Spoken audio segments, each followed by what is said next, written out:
ہم نے کیا سلوک کیا ہے قرآن کے ساتھ.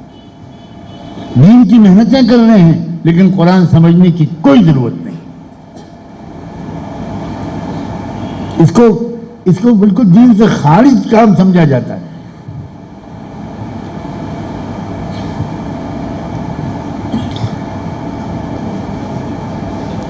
کس طرح سمجھا تھا صحابہ نے قرآن کو. صرف سورہ بقرہ ایک صحابی ارشاد فرماتے ہیں کہ 7 سال لگے مجھے سورہ بقرہ سیکھنے میں. 7 سال. 7 سال میں تو بچہ ہمارا حفظ کرنے لگتا ہے. وہ سیکھنا کیسے سیکھنا تھا؟ وہ ایسے سیکھنا تھا کہ ایک آیت سنی، 2 آیتیں سیکھی سمجھی اور وہ اس میں وہ ہے مثلا نماز کے بارے میں یا زکوٰۃ کے بارے میں یا پردے کے بارے میں یا حیا اور حجاب کے بارے میں، تو اس وقت کہہ دیا کرتا تھا شاگرد ٹھہر جائیے استاد جی، میں پہلے اس پر عمل کر لوں تو پھر اگلی آیت سیکھوں گا.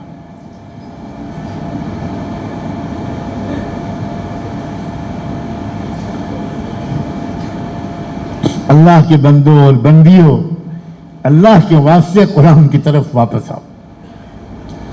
معافی مانگو قرآن سے. معافی مانگو کہ ہم نے قدر نہ کی. ہم سمجھے ہی نہیں کہ یہ کیا چیز، کیا نعمت ہے ہمارے پاس.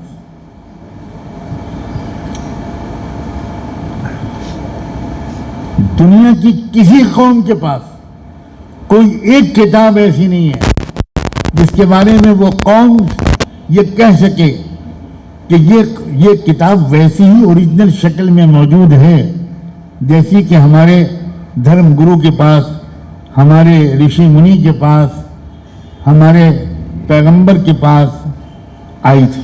کوئی کہہ ہی نہیں سکتا.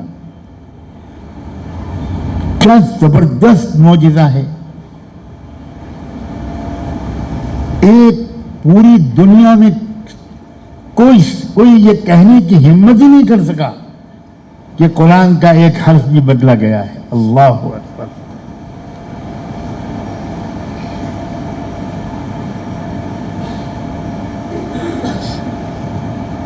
بہت پہلے کی بات ہے، میں اپنے ملک کے بہت مشہور محترم ادارے دارالعلوم ندوۃ العلماء میں پڑھاتا تھا. تو دوسرے ملکوں سے بہت سے وفود اور ڈیلیگیشنز وہاں آیا کرتے تھے. ظاہر ہے ہر بڑے ادارے میں آتے. تو لکھنؤ میں ایک انٹرنیشنل کیتھولک چرچ کی کانفرنس ہو رہی تھی. پوری دنیا سے کیتھولک چرچ کے علماء، بشپس، کارڈینلز، جو بہت سینئر پوسٹ ہوتی ہے، وہ لوگ جمع ہوئے تھے دنیا کے مختلف ملکوں سے. تو وہ پورا ڈیلیگیشن 60 لوگوں کا 2 بسوں پر بیٹھ کر وہ ہمارے مدرسے میں، ادارے میں آیا اس کو دیکھنے کے لیے.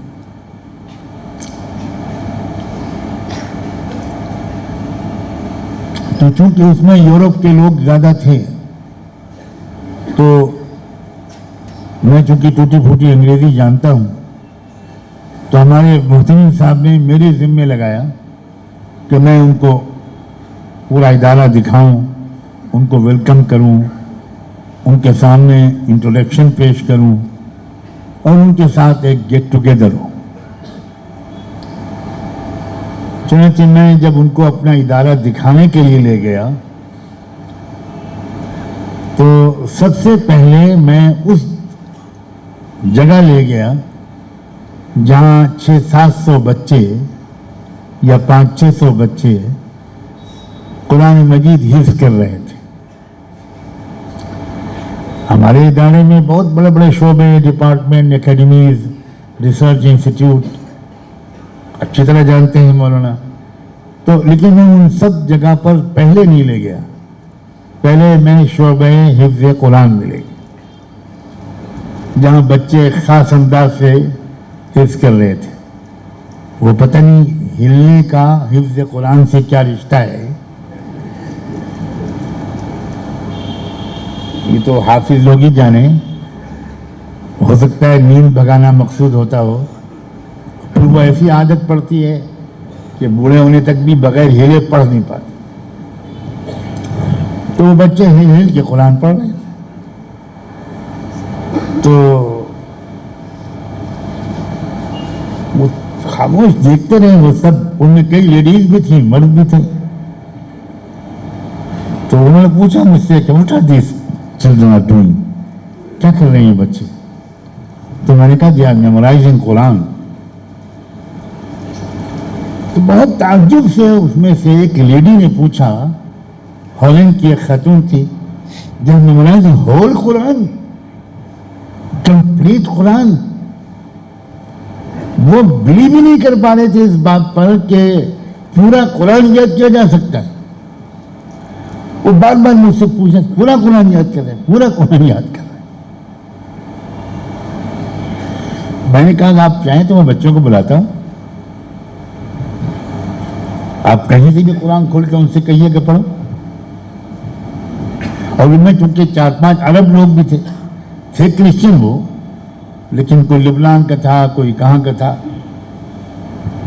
تو میں نے کہا آپ سنیے کہ صحیح پڑھ رہا ہے کہ نہیں پڑھ رہا ہے بچہ.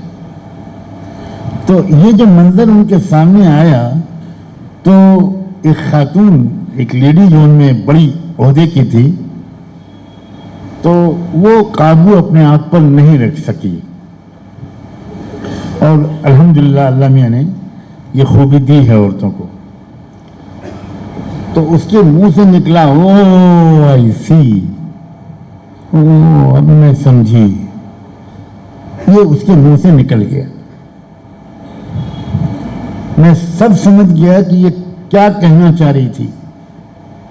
لیکن میں نے کہا کہ میڈم آپ ذرا پلیز کھل کے بتائیے کہ کیا آپ کی سمجھ میں آیا.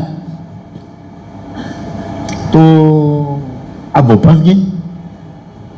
اس نے کہا نہیں چھوڑیے وہ. میں نے کہا کہ میں تو یہاں سے آگے بڑھوں گا, نہ بڑھنے دوں گا جب تک آپ بتائیں گی نہیں کہ کیا راز کھلا آپ پر آج, جس کی وجہ سے آپ نے یہ جملہ کہا. وہ کہتے ہیں نا کہ شہر میں کوئی خبر پھیلانا ہو تو اپنی گھر کی خواتین سے یہ کہہ دو کہ دیکھو صرف تم کو بتا رہے ہیں, کسی کو بتانا نہیں. BBC سے زیادہ جلدی پھیلے گی. اور ہر عورت یہی کہے کہ بہن تم کو بتا رہی, تم میری پرانی سہیلی ہو, کسی اور کو نہ بتا رہی. کیا میڈیا ہے, وداؤٹ اینی کاسٹ, ایبسلوٹلی. اب وہ عورت بیچاری, میں نے کہا میں نہیں چھوڑو, بالکل نہیں چھوڑو, بتائیے کیا قصہ ہے. بہت ٹالا اس نے, لیکن اسے کیا معلوم کہ میں بالآخر اس نے کہا دیکھیے بات اصل میں یہ ہے کہ اب میری سمجھ میں آیا کہ ہم میں سے بہت سے لوگ قرآن میں تبدیلی کرنے کی کوششیں کرتے ہیں اور اس پر ملینز آف ڈالرز خرچ کرتے ہیں, بٹ وی آلویز میجربلی فیل. اب سمجھ میں آیا کہ قرآن میں تبدیلی کی ہماری کوئی کوشش اربوں ڈالر خرچ کرنے کے بعد کامیاب کیوں نہیں ہو رہی. ہم کاغذ میں قرآن کو بدل سکتے ہیں, لیکن انسانوں کے سینوں میں ہم قرآن کو کیسے بدل. یہ معجزہ ہے قرآن کا, اور یہ دلیل ہے اس بات کی کہ یہ اللہ کی وہ آخری کتاب ہے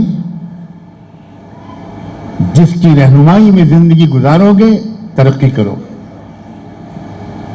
دونوں جہان کی خوشیاں ملیں گی, عزتیں ملیں گی, دل کا سکون ملے گا, روزی میں برکت ملے گی, اولادیں سعادت مند بنیں گی. کیا نہیں ملے گا.